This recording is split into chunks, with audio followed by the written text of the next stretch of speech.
देखिए, देश में हर आदमी को, हर संगठन को पीसफुल प्रोटेस्ट करने का हक हासिल है। वो मुस्लिम पर्सनल लॉ बोर्ड को भी हासिल है।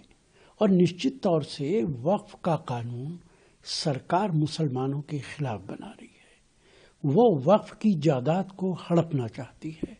मस्जिद, दरगाहें, इन सब को सवालिया निशान लगाना चाहती है। इसलिए अगर वो प्रोटेस्ट कर रहे हैं और पीसफुल प्रोटेस्ट है तो उनको यह हक हासिल है। किसानों ने इस देश के अंदर प्रोटेस्ट किया है, 2 साल तक लगातार करते रहे। कितने लोग मारे गए।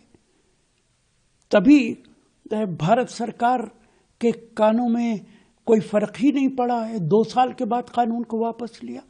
सरकार की जिम्मेदारी है कि कोई प्रोटेस्ट कहीं भी हो, वहां के लोगों से बात की जाए, उनकी समस्या का समाधान किया जाए। इसलिए अगर ये लोग प्रोटेस्ट कर रहे हैं तो संविधान उनको ये हक देता है। उन्होंने सर अपील की है सहयोगी पार्टी अलायंस में वो साथ में आए। आपको क्या लगता है कि जो बीजेपी के अलायंस पार्टनर्स हैं, क्या वो all India Muslim personal law board की इस मांग का समर्थन कर पाएंगे? देखिए, मैं नहीं कह सकता। ये तो जो भारतीय जनता पार्टी के अलाइज हैं वही इस सवाल का जवाब देंगे। लेकिन नीतीश कुमार और चंद्रबाबू नायडू, इन दोनों को आगे आना चाहिए, इनको साथ देना चाहिए। अगर ये दोनों साथ देंगे तो वक्फ बोर्ड पार्लियामेंट के अंदर पास नहीं हो सकता है। सारा विपक्ष एक साथ है। अगर ये दोनों साथ आ जाते हैं तो पार्लियामेंट के अंदर ये कानून पास नहीं हो सकता है। और ये कानून निश्चित तौर से भारतीय जनता पार्टी मुसलमानों के खिलाफ पार्लियामेंट में पास कराना चाहती है। सर एक सवाल और है, जब हो रही थी तो ये बात पूछी गई क्या सीए जैसा आंदोलन देश को फिर से देखने को मिलेगा? इस पर all India Muslim personal law board के प्रवक्ता ने जवाब देते हुए कहा कि सीए की तरह नहीं, किसान आंदोलन की तरह हम लोग एक आंदोलन करेंगे। देखिए, आंदोलन सिर्फ आंदोलन होता है और वो पीसफुल होना चाहिए। किसानों का आंदोलन भी पीसफुल था, कहीं इसके अंदर कोई दो राय नहीं है। शाहीन बाग का आंदोलन भी पीसफुल था, कहीं इसके अंदर कोई दो राय नहीं। वो तो भारतीय जनता पार्टी के नेता किसी भी आंदोलन को कभी कम्युनल बता देते हैं, कभी कुछ और बता देते हैं। भारत सरकार तो ना शाहीन बाग गई उनसे बात करने के लिए और ना भारत सरकार किसानों से बात करने के लिए गई। प्रोटेस्ट करना सबका हक है, लेकिन भारत सरकार की जिम्मेदारी है कि जो लोग प्रोटेस्ट करते हैं उनसे बातचीत करें और उनकी समस्याओं का समाधान करें।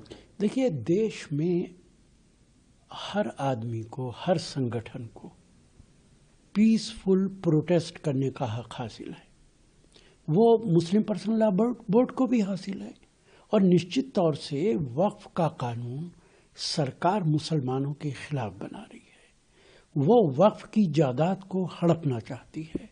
मस्जिद, दरगाहें, इन सब को सवालिया निशान लगाना चाहती है। इसलिए अगर वो प्रोटेस्ट कर रहे हैं और पीसफुल प्रोटेस्ट है तो उनको यह हक हासिल है। किसानों ने इस देश के अंदर प्रोटेस्ट किया है, 2 साल तक लगातार करते रहे। कितने लोग मारे गए। तभी भारत सरकार के कानों में कोई फर्क ही नहीं पड़ा है। 2 साल के बाद कानून को वापस लिया। सरकार की जिम्मेदारी है कि कोई प्रोटेस्ट कहीं भी हो, वहां के लोगों से बात की जाए, उनकी समस्या का समाधान किया जाए। इसलिए अगर ये लोग प्रोटेस्ट कर रहे हैं तो संविधान उनको ये हक देता है। उन्होंने सर अपील की है सहयोगी पार्टी अलायंस में वो साथ में आए। आपको क्या लगता है कि जो बीजेपी के अलायंस पार्टनर्स हैं, क्या वो all India Muslim personal law board की इस मांग का समर्थन कर पाएंगे? देखिए, मैं नहीं कह सकता। ये तो जो भारतीय जनता पार्टी के अलाइज हैं वही इस सवाल का जवाब देंगे। लेकिन नीतीश कुमार और चंद्रबाबू नायडू, इन दोनों को आगे आना चाहिए, इनको साथ देना चाहिए। अगर ये दोनों साथ देंगे तो वक्फ बोर्ड पार्लियामेंट के अंदर पास नहीं हो सकता है। सारा विपक्ष एक साथ है। अगर ये दोनों साथ आ जाते हैं तो पार्लियामेंट के अंदर ये कानून पास नहीं हो सकता है। और ये कानून निश्चित तौर से भारतीय जनता पार्टी मुसलमानों के खिलाफ पार्लियामेंट में पास कराना चाहती है।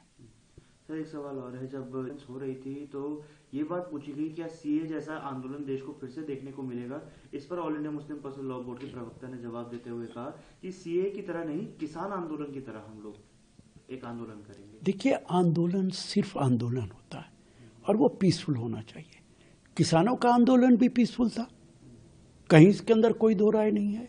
शाहीन बाग का आंदोलन भी पीसफुल था, कहीं इसके अंदर कोई दो राय नहीं। वो तो भारतीय जनता पार्टी के नेता किसी भी आंदोलन को कभी कम्युनल बता देते हैं, कभी कुछ और बता देते हैं। भारत सरकार तो ना शाहीन बाग गई उनसे बात करने के लिए, और ना भारत सरकार किसानों से बात करने के लिए गई। प्रोटेस्ट करना सबका हक है, लेकिन भारत सरकार की जिम्मेदारी है कि जो लोग प्रोटेस्ट करते हैं उनसे बातचीत करें और उनकी समस्याओं का समाधान करें।